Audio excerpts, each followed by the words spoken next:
as a private professional fiduciary is this whole area of trust. People need, especially elderly, need to be able to trust people to manage their affairs. I can assure families, sons and daughters, family members, that their loved one is going to get the very best of my interest and my care. Both of my parents died of Alzheimer's, so I have a personal interest in making sure that the good things that happen to both of my folks are available to other people, that I can replicate in the lives of other families the kinds of care and attention and love and concern and kindness from their caregivers that my parents experienced. At least I hope I was able to give to them. So my concern for vulnerable, the disabled, the elderly, the people who are losing it, comes from my own heart, and I really find it a privilege to be able to serve in that capacity. In addition to being a manager and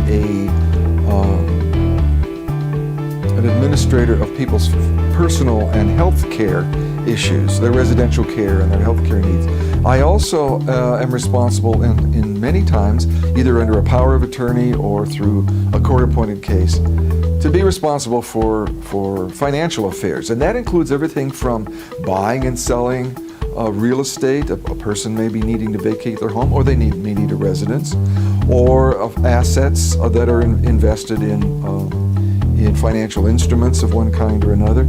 Sometimes it might involve a business that needs to be either sold or managed, might have to do with property or finances outside of the state of California. And I am licensed to do all of that. The assets of my clients are monitored and marshaled and kept together because of the trust factor as a fiduciary, that all has to be accounted. And it doesn't matter whether it's with the court, accounting to the court.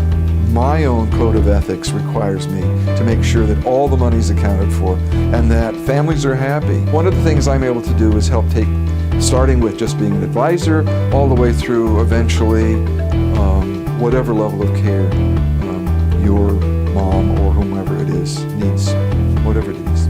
One of the major areas of my concern is the physical and well-being of clients, especially the elderly and disabled, and their mental health. And so I do a lot of visiting to residential care facilities.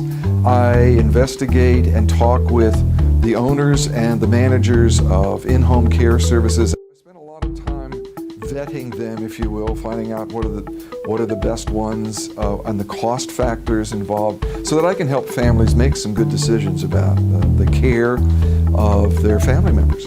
At the beginning, people are not as vulnerable as they are later, and it's a really cool thing to see a family on top of what's going on. Families get so wrapped up in family affairs that they're not aware that mom's just slipped, or mom's fallen down, or that mom's fallen down more than once, and then all of a sudden they wake up and they start getting fearful.